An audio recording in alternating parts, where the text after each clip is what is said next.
What are you doing? Manscaped. Gentlemen, don't be like this guy who's never heard of Manscaped. That's criminal.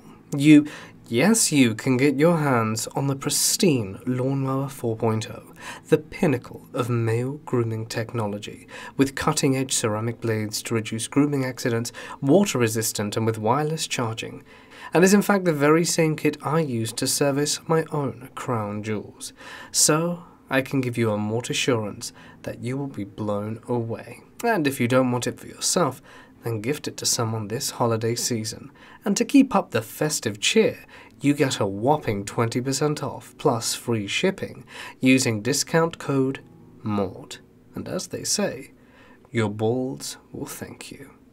But for now, it's time to get comfortable and let the darkness take control.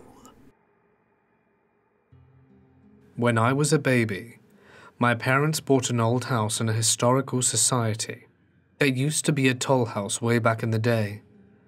It's approximately 315 years old, but I think I'm lowballing it. I had never felt completely safe in that house for the 25 years I lived there. When I was a kid, I thought it was normal to just always feel like you were being watched and to feel something hanging on your back. I wasn't allowed to go over to people's houses or have anyone over until I got to around middle school. I remember going to a friend's normal modern house when I was 12 and immediately feeling safe and private. I didn't feel eyes burning into me.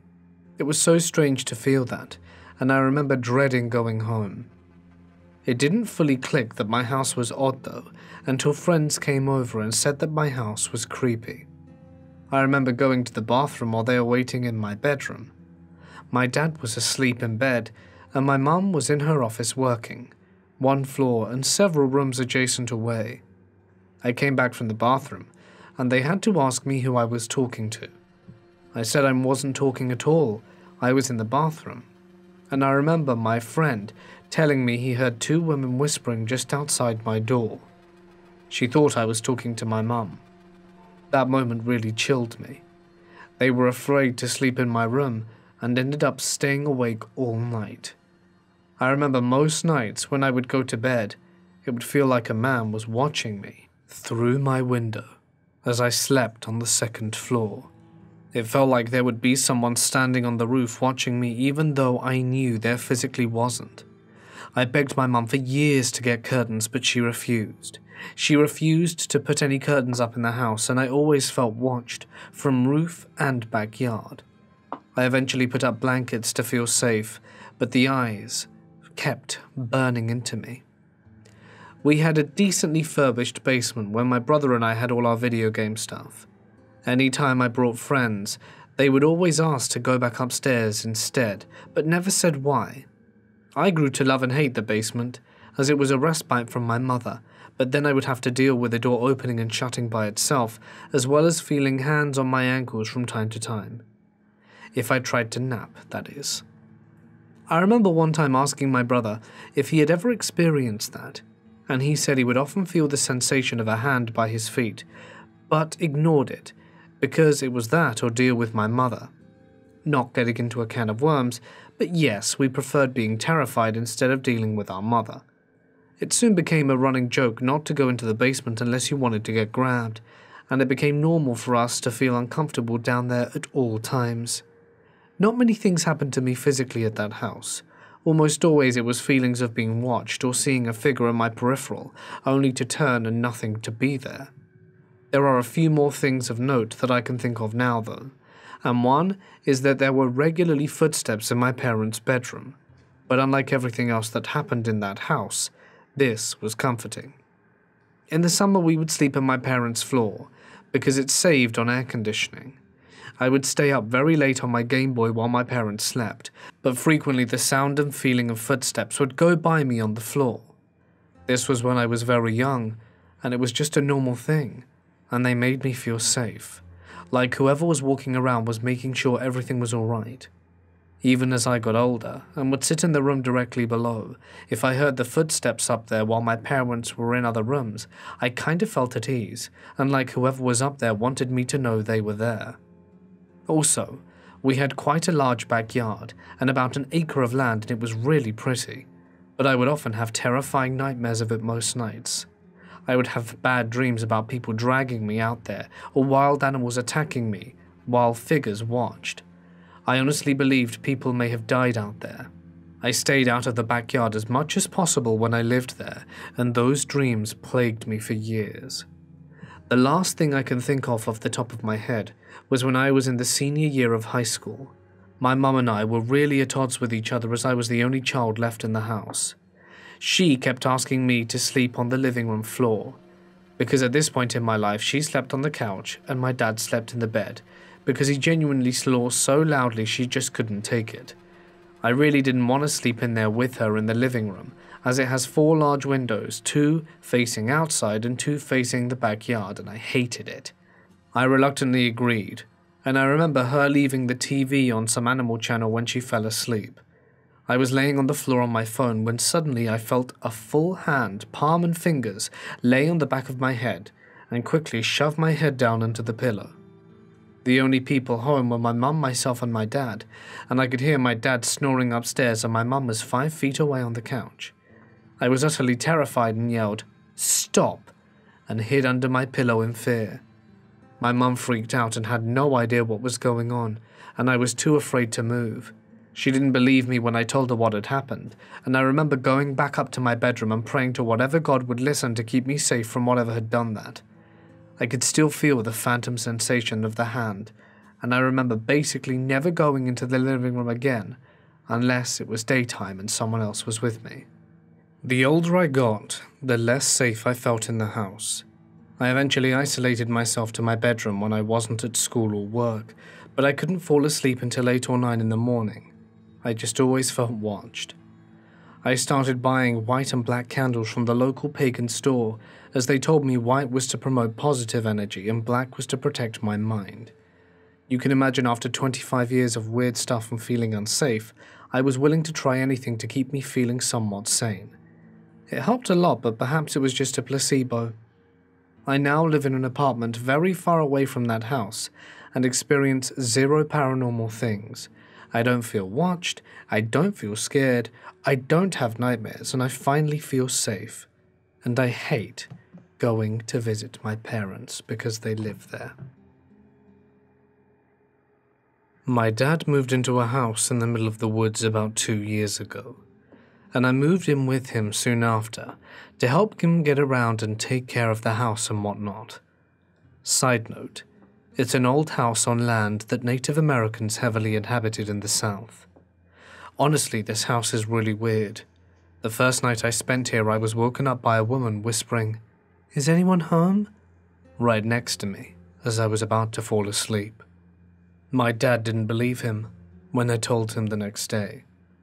It's taken a while to get used to living in the deep woods, but something about this property is just off. There have been a few more times where I've actually felt a heavy presence, almost like it's standing right behind me. I have a cat, who I rely on to alert me when someone is approaching my room, and there have been times when he's alerted me, but no one was there. Other times he stares at the same corner of my room without expression and tells me he can see something I cannot. There's been more times I can count where I'll be leaving a room and a cabinet will slam, or it sounds like something was moved behind me. It sounds silly, but it's not enough for me to notice. I mentioned it to my father, but he doesn't think much of it, until early this AM when he woke up and went downstairs to find the basement flooded. Somehow the shower in the basement was turned on and the drain had been clogged. Neither of us used the shower in the basement. Now, he's fully convinced there's a ghost in the house. For the past few months, my boyfriend and I had started living alone together in a house we previously lived in, but with his grandmother. She moved out when we had our son, so now it's just us and our 3-month-old. The activity started before she left, though. We are surrounded by woods on every side, the backside being the thickest, and the 2 on either side of the house being thin, and you can actually see through them in fall and winter. Neighbors on all sides being mostly family, but to the back is a long gravel driveway that leads to I think 3 different houses, so there's still probably half a mile of wood in that direction. Anyway, we heard a whistling sound in the woods. Not like what you're thinking, but an actual human whistle, and it didn't really seem too scary at first. We assumed it was just some crackhead or someone walking or something, but then it started bouncing from being heard on the left side of the house in the woods to directly in front of the house in that patch of woods. Then back and forth, and occasionally to the right of the house, moving inhumanly fast and never ceasing. We only ever heard it at night, and every night for at least 2 weeks, then random nights scattered here and there. My boyfriend was actually convinced that it was someone messing around on our property, so one night when the whistle was closer to the house than normal, he loaded a gun, got a flashlight and went to investigate while I stayed on the porch, closer to where the whistling was at that time. He walked out to the tree line and said something to the effect of, "Whoever's out here needs to leave, or I will shoot," just in case it was one of his family members that lived around us and was messing in the woods. He said it was at that point he heard something rustling. The leaves on the ground were shaking, and it was too close for comfort, so he shot at the ground in front of him to try and scare it/them off, and immediately after that the whistling stopped. We heard it on different nights down the line, but never this close after that, and started to notice that if it was silent outside, and we talked about the whistling, it would start up again. I started joking that it was a skinwalker trying to scare him, but in fact I didn't even know what it actually was. I'm not sure how long after, my boyfriend and I were in the bigger house on the land in the kitchen about to walk to our front door and leave to come back into our house. There's a hallway connecting to the kitchen, and as you're walking out to the right and straight ahead is the living room and front door. I'm walking behind him, and as we're walking out, I pass that hallway to the right, and I'm facing the door with my back to the kitchen now. My face/right eye was sort of covered by my hair, so my view was obstructed, but I saw someone beside me in the hallway, and it was normal for my boyfriend's mum, who lives in that house, to wake up randomly and take her dogs out during the night, especially when we were over there making noise, so I figured it was his mum, although all I saw out of the corner of my eye was a dark figure about my height. It was too late for me to move out of the way since I was already halfway past the halfway mid-step, so I didn't have time to avoid bumping into her. I felt myself bump into her and brush up against her shirt. After I passed, I turned to apologize to her, but when my eyes met where she should have been, there was no one there. The house was mostly dark and everyone was asleep, so naturally I grabbed the back of my boyfriend's shirt and pushed him and said, "Go now," and we ran back to our house. When I told him that, he said he didn't see anything there when we passed that spot. Then I had our son and his grandmother moved out. Maybe the second or third morning being alone in the house, we wake up and he tells me how he woke up in the middle of the night to some almost dramatic laughing. He didn't say where the sound was coming from, but he said it was a man's voice. I didn't really believe him out of my own fear, but I tell him it must have been scary and attempt to comfort him. 2 nights later he was off work and was getting up with the baby that night, so we had switched spots in bed so that I could sleep on the side I like to sleep up against the wall. I don't know what time it was, but I woke up in the middle of the night to the sound of a man laughing hysterically. It sounded exactly like the end of the Thriller music video when Vincent Price laughs creepily, but in a different voice and went on for much longer. So being half asleep, I turn over and tell my boyfriend to quiet or he'll wake the baby. But my boyfriend is dead asleep, as is the baby, and I can still hear the laughter. This jars me almost fully awake, and I sit up now and realize the laughing sounds like it's coming from right outside the wall beside our bed, which means whatever it was had to be outside, either right at the wall or at the window above our bed. But you got me bent if you think I'm checking to see who's laughing at 3 or 4 a.m. So I went back to sleep. The whistling and laughing stopped since winter came, but have since been replaced by creaking in the loft in our house that we stayed in while his grandma still lived here, as if someone were moving up there. I can see into the loft from the bed and couch as it's a tiny house, and I've never seen anything up there. But 3 days ago I heard the creaking again, and looked up there from the couch, but of course, found nothing. I looked around the house because I was alone and freaked out, still nothing. I go to the door and flip on the porch light and look out the curtain. Again, nothing. But just as I'm about to turn around and sit back down on the couch, something touches my arm. So I spin around, scared out of my mind as to what/who I'll see when I do. But there's nothing. Later that night, I have to pick up the boyfriend from work.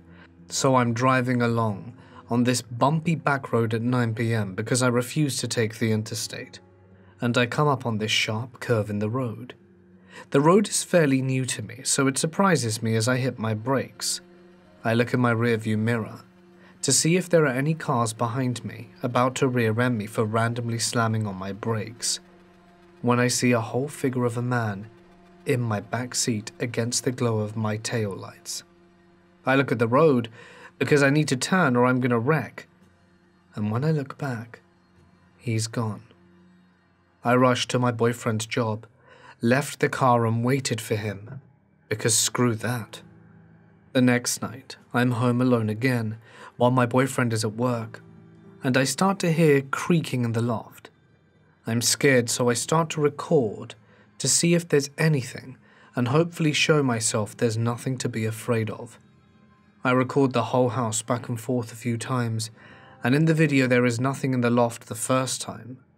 But when I come back, there is what appears to be a face, and a white aura-looking thing at least. I start praying and getting my things together to go to the other house to wait for my boyfriend, but my robe is in the bathroom, which is under the loft. But I rush to get it anyway. As I'm walking out, I look up and hear someone step onto one of the steps at the back porch, but see nothing. The steps make a very distinct noise when stepped on because they're 2x4s. I just ran. I tell my boyfriend what happened. We go back home and we're sitting in our living room talking about it when I hear something again, upstairs. Then our front door slowly creaks open on its own. We went and talked to his parents and they said to ignore it, give it no power, etc. But his dad was a priest, so goes over and blesses the house and says that everything would be okay now and that we can go back to sleep over at their house if we're scared. We end up sleeping in our house, and the only weird thing I can remember from that night is that I was awake late, which is a normal thing because I have insomnia. Perhaps at around 2 or 3 a.m. while everyone else was asleep, I heard a tapping on the wall right next to me on the left. My son sleeps in a thing that swings and does make a rhythmic clicking, but this was very different and much louder, and yet in sync with the swing, and directly by my head outside the wall. The swing would click, then a loud tap, back and forth for around 3 minutes, then stop. This would have been the last night, I believe, but I was again alone while everyone else was sleeping. I was in bed next to my boyfriend and our son was in his swing by the stairs, when all of a sudden I hear what sounds like a broom falling onto another broom, like 2 pieces of thin, hollow metal clinking together, towards the kitchen area. It was so loud that I jump and get scared, and wake up my boyfriend to investigate, but there was nothing that we found that had fallen at all. The next morning the door opened of its own accord, and we heard a few creaks upstairs but nothing major. Now tonight, the boyfriend was walking from his mum's to our house and sweared he heard the breathing of someone running behind him very close. No footsteps, or leaves or anything. The simple sound of breathing alone. I heard him scream when it happened, and a second later he rushed in, locked the doors and told me what happened. We ended up staying inside most of the night. When I began writing this, I started hearing footsteps on my porch, pacing back and forth, then a loud bang on the same wall right beside me. At one point it sounded like it was on the roof above. Then I heard someone take a few deep breaths right beside me, as if they were inside the wall or sitting right beside me on the bed. I tried to wake up my boyfriend, but he's exhausted today, so he didn't want to. and I'm here terrified. I have no idea what it is messing with us, but I want it to stop. If anyone has any ideas about what's going on, I'd love to hear them. How the hell do you get this thing to go away? I'll start with events that began to occur when I was dating my first real girlfriend, back when I was in my early 20s about 7-ish years ago. My girlfriend has always told me she was haunted, and at the time, I was much more of a skeptic than I am now. Our apartment was on top of a small building. There were only 3 stories and 4 apartments per floor. Weird stuff had tended to happen around the apartments from time to time. Most notably, a picture that we had hung on the wall always seemed to fall off its hook with some level of regularity. I chalked it up to just not sitting on the hook very well, but sometimes we would come home and find it quite far across the room, sitting on the floor. I couldn't explain that. We also had 3 cats at the time, and they all seemed to, at different times, stare at the same corner of the room at the ceiling. They would sit there for prolonged periods, just staring into the empty corner. These things were weird up until this point, but things got far, far creepier. One night my brother and his then-time fiancée, now wife, came over for a visit. My sister-in-law claimed to be very strong spiritually, and her and my girlfriend decided it would be a good idea to play Ouija board, which I'm sure I don't have to tell some of you is probably a bad idea. My sister-in-law and girlfriend were able to make contact with something that answered questions that I asked that neither of them could possibly know. I wanted to test to see if they were messing with me and my brother. I asked what my recently passed grandfather had told me before he died. Correct answer. I, who was working as an EMT at the time, asked about a patient who had died that none of them even knew about. Correct answer. At the time I was understandably creeped out. The board even accurately predicted some future events that have come and passed. It told us that my parents followed me around for some time after they passed before they moved on. It also said that the corner that the cats were always staring at was the place in our apartment where the spirits of my grandfather and girlfriend's mother congregated. Unfortunately, it was the stuff that happened in the months and years after that we had played when it became truly unnerving. From that night on, things escalated. The first thing was the picture on the wall that began falling off with much greater regularity and travelled much further. One day while sitting in the living room, the picture flew off the wall and landed completely across the room. We were so startled that we stopped putting the picture back on the wall and left it leaning on our fireplace from then on. Being that we lived in an apartment, the hallway light outside of our apartment was always on, and looking at the front door at night, you could see the light from the hallway shining under the door. One night, we started noticing you could see 2 breaks in the light, like someone was standing right outside our door. We investigated many times, trying to figure out what was going on. We moved everything away from the door, thinking it was just our doormat, and it was still there. We opened the door several times, thinking maybe someone was actually out there, but the hallway was always empty and quiet. We even tried sneaking up to the door very quietly and peeking through the peephole, thinking maybe someone was pranking us. We never saw anyone or anything. The worst part was that the shadows came and went. They weren't always there, but became so regular that at night, if I had to go to the bathroom, I would make a point of not looking towards the door, because I didn't want to see if whatever it was there.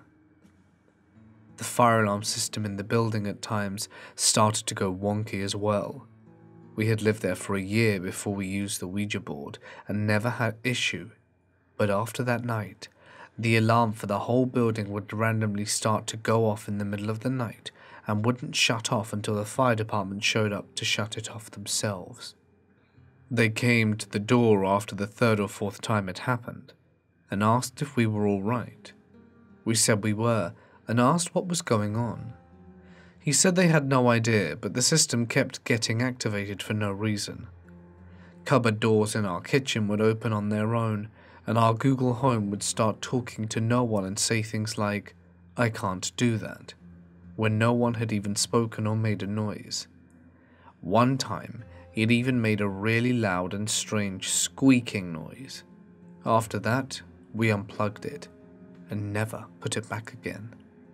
While I was working out of town for a while, my girlfriend was finishing her last year of university. We would text all day and video chat at night, and she told me on 2 occasions that something had woken her up that she couldn't explain. Once she said she was woken up to the sound of someone clapping once right behind her head.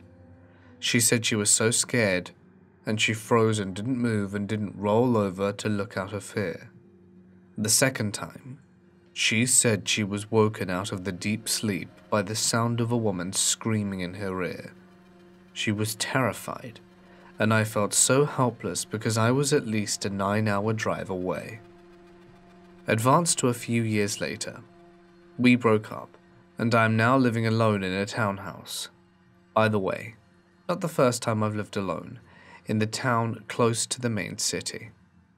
The previous tenant went through some hard times, became unable to pay their rent, and basically ended up fleeing the house in the middle of the night.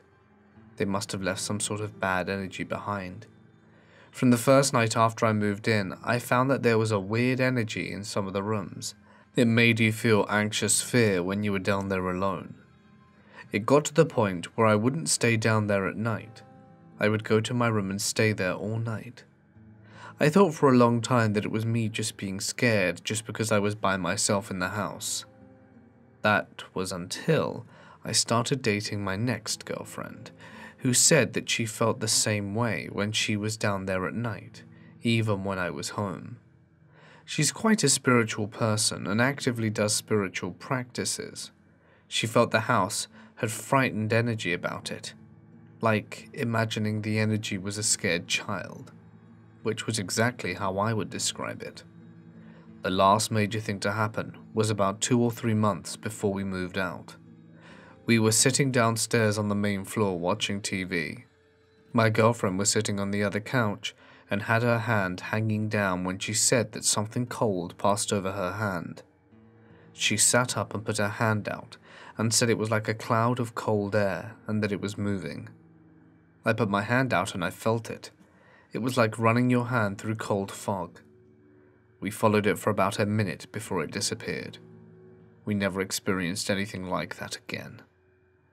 Since moving, nothing strange or unexplained has happened, fortunately. And I'm now a firm believer and have had the skeptics scared right out of me. I have always been somewhat sensitive to paranormal energy in one form or another. Usually it's feelings or pictures, but it depends on where I am. This event was the strongest that I've ever felt, and was witnessed by my boyfriend at the time, now husband. He doesn't like talking about it. This was about 12 years ago when he and I were still dating. We'd recently moved in with 3 good friends, and they were renting an older house. A quick Google search revealed that it was built in 1902. The house had 2 floors and an attic. One friend had the first floor, my husband and another guy had the second floor, which was the main floor with the game room / living room and kitchen, and the last guy had the attic. We often went out as a group, me, my husband and his 3 friends and whatever girls they were seeing that week. This particular night, I wasn't really feeling up to it. The guys went out, my husband and I ate dinner at the house and went to his room to watch a movie. We fell asleep somewhere around 11 or 12, and around 2 we woke up to the sound of the guys coming home, running up the stairs and heading into the game room and kitchen, laughing and talking super loudly. We could see the hall lights come on under his door. I was furious they could be so loud and inconsiderate, like raging angry, more so than the situation required considering I didn't even live there. My husband calmed me down and told me that if they didn't go to bed in a few minutes, he'd ask them to keep it down. A few minutes went by, and all the lights were still on, and we could hear them talking. A bit quieter than they had been. I was calm at that point, but I had to pee, so I asked my husband to check that the coast was clear so that I could run to the bathroom. He gets up, opens the door, and it's dark. All the lights were off. No one was home. We walked all around the house and knocked on the guys' doors. No one was there but us. Their cars weren't even in the driveway. The next day it turned out one guy went home with a girl, the other guy crashed with a friend, and the third missed the train and ended up sleeping in the train station until morning.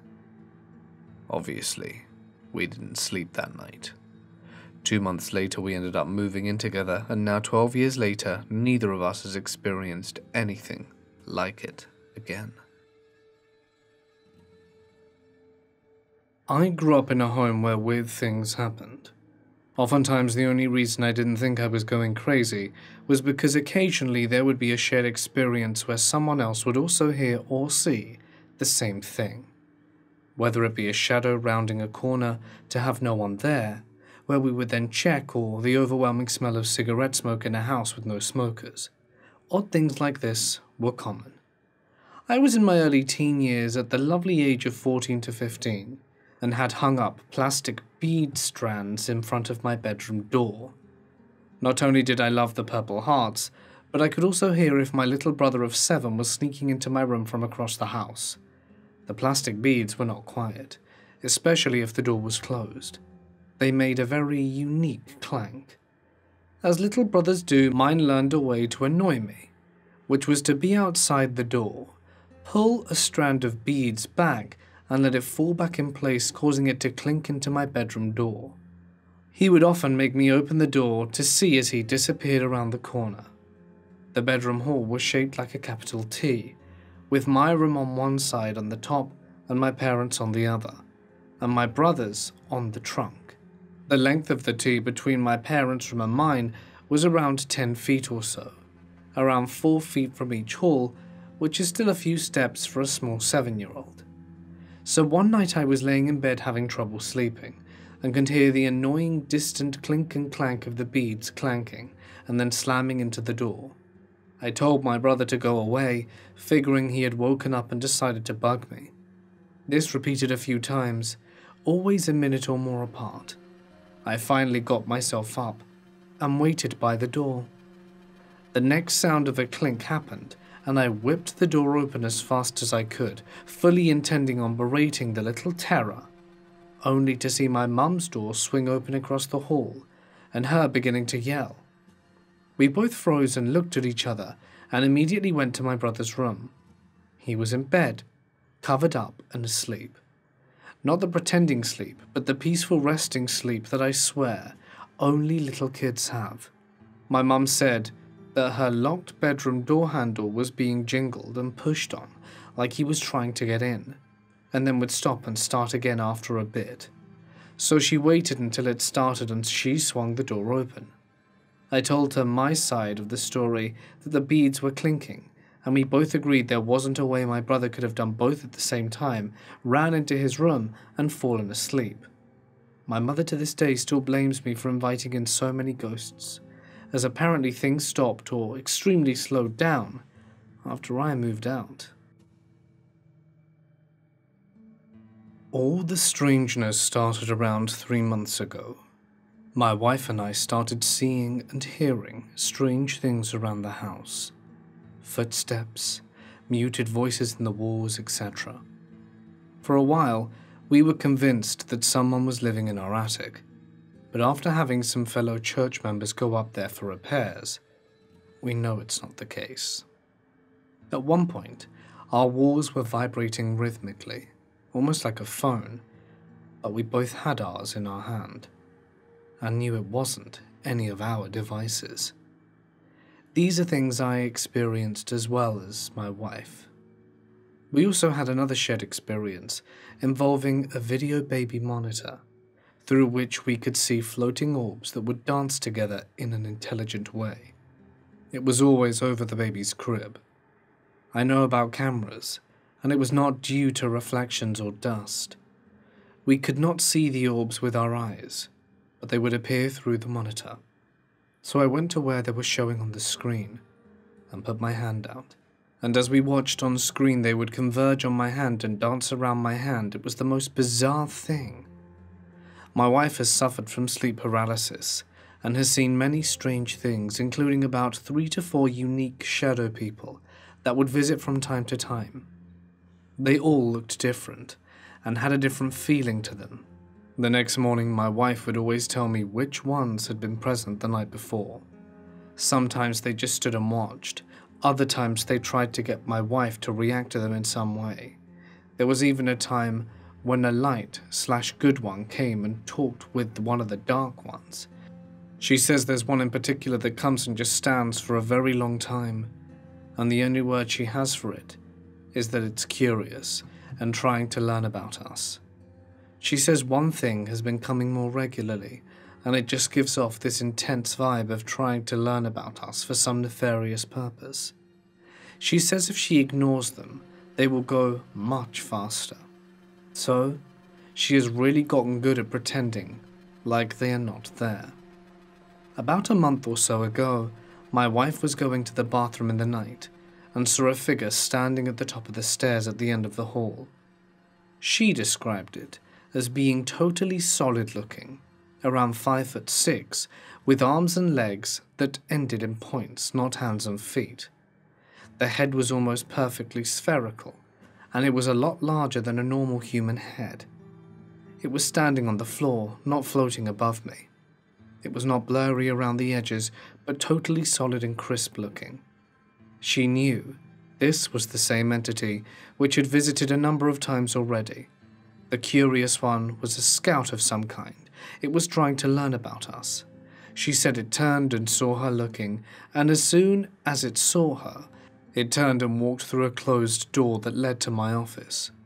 She said it just phased through it, like Harry and Ron going through the brick barrier leading to the Hogwarts Express.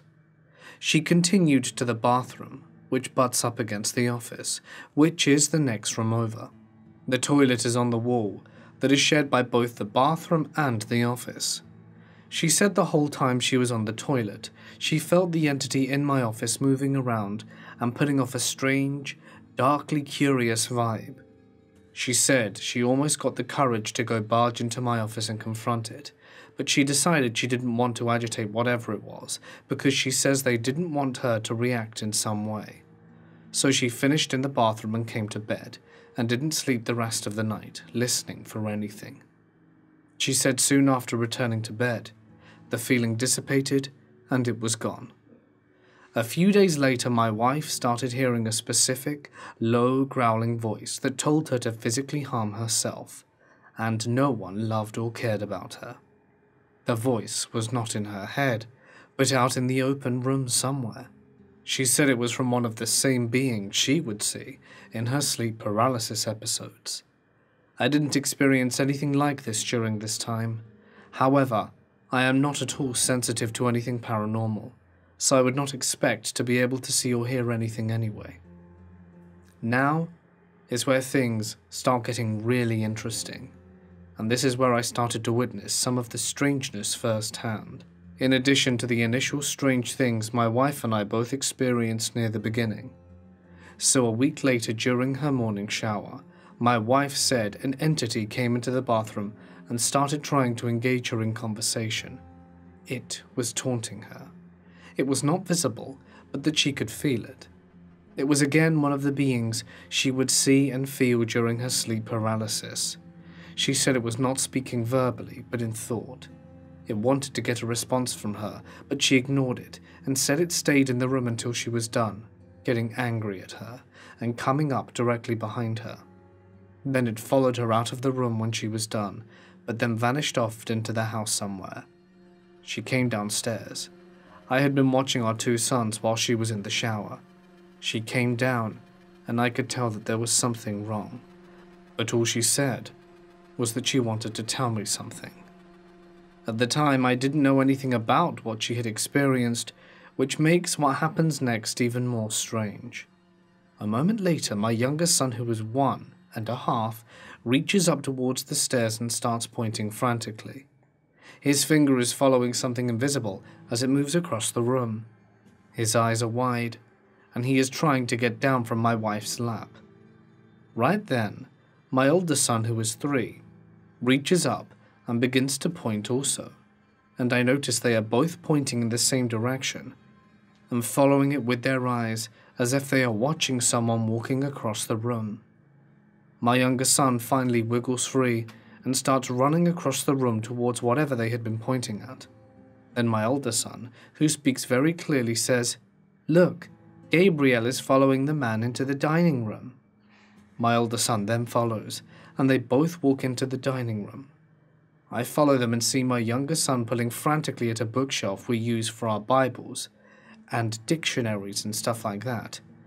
I pick up my older son and ask him what they're looking at. He said, "That man is sitting on the Bible shelf."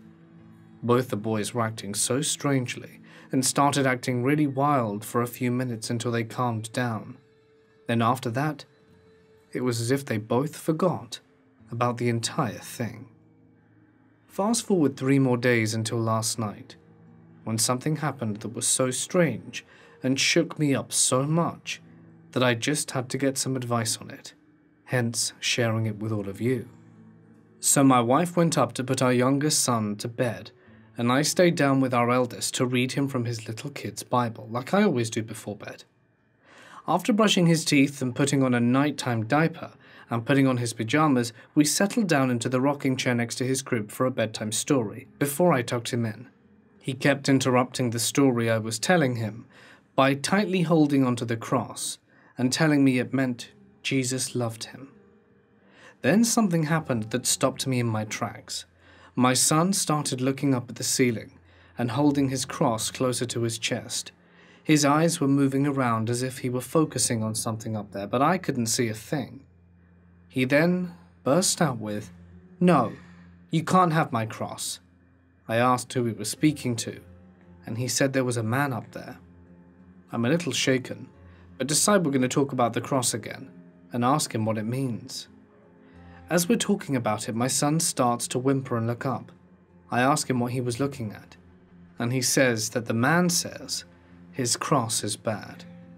I pick up my son and held him as we walked over to where he was pointing. He was pointing at something around 6'6" high. I walk right over, and as I do, my son writhes back in horror. "Is he right here?" As I reach out my son's hand to where the head would have been according to where my son was looking, he says, "Yes, Dada, he's getting mad." Then my son looked all around, like I had just touched was now whirring around us, until it appeared to stop right in front of us. I looked right where it should have been according to my son, and I said in a firm, confident voice, "Get out of here now." I didn't yell, I just said it. Then I took my son and we sat back down on the rocking chair and I continued the story, and my son appeared fine for a while, until he started looking towards a specific spot and making whimpering sounds again. "The man is very mad, he wants my cross." Right after that, my son starts screaming at the top of his lungs, and then all of a sudden the cross he had been holding this whole time flies out of his hand with an intense force across the room like it had been thrown hard. My son is crying and screaming at this point, so I did the only thing I could think of. I told whatever was in the room to leave by the authority of Jesus Christ. I said it firmly, and my son stopped screaming almost right away and cuddled me. He said the man went away, and so I calmed down my son and told him another story until he fell asleep. But just hold on a second, because this story is going to get weirder. Now this was more than had ever happened to me before. I mean, that cross flew across the room like it had been ripped from my son's hand. I didn't know what to make of it, but it got stranger when I went to our bedroom to talk with my wife. As soon as I walked in, my wife had fear in her eyes and said, "You'll never guess what happened to Gabe and me when I was putting him to bed." At that point my heart sank, because I knew what I had just experienced. I didn't say anything and just let her speak. She said she was getting our younger son sleepy in his room, and she heard Gideon start screaming. She said right after he stopped, she felt a palpable wave of evil sweep through the room. She described it like a shockwave came blasting from her elder son's room. She said it passed through her and our younger son, and he began to writhe. My wife was thrown back from the force of it, and she said it was the most horrible feeling she'd ever felt. I stood and listened to what she was saying. Before I told her anything about what we had experienced, it didn't take me long to realize our timelines matched up. As we walked down the stairs, I saw something I hadn't seen before. On the floor were some shapes made of black masking tape that my wife had made for the boys to jump on yesterday. They had been jumping from shape to shape to learn about them. Well, the two most prominent ones were in the middle of the room, while the largest of all were a cross and a star, but it looked a lot more like a pentagram. We hadn't noticed it until just now. I'm not saying this had anything to do with it, but it was so strange to have an experience like this and to have put this down the day before. Soon after, we heard our elder boy screaming for us again upstairs, so we ran up there. He said another man was trying to take his cross. It was then I remembered hearing something, that sage is supposed to help with stuff like this. My wife has a few essential oils and a diffuser laying around for stress relief that we hadn't used in a long time. So I had her go get it, put some sage and frankincense on, put the diffuser in my older son's room, and it calmed him down immediately, and went soundly to sleep. We haven't had anything else happen yet, but sometimes it's weeks between events, so we'll see what happens. I just want to be able to sleep soundly again. What do you guys think we could be dealing with here? Hey guys, it's Mort here, and thank you so very much for listening. I hope that you enjoyed tonight's Haunted House stories. And if you did, it would be great if you let me know. Don't forget that I do post 3 times a week, every Tuesday, Thursday, and Saturday. And if you are inclined to enjoy these kind of videos, then please subscribe and press the bell icon to be notified every time I post, so that you can tune in every time without fail. That'd be cool. I am really glad that you came along though and stuck around to the end so that I can say thanks to you personally. I'd also like to extend another special thanks to my members and patrons. Their names are on screen because they give me a small amount of money every month to help keep the channel ticking along. And if you would like to donate and get some cool rewards in the process, you can do so by following the links in the description. But I think I'm going to leave it here for tonight, guys. It has been a blast. I really do like haunted house stories. But for now, I'm going to bid you farewell. Stay awesome, and I'll see you on Saturday with some really cool stories compiled into a really long video. Don't forget to check out our app. Bye.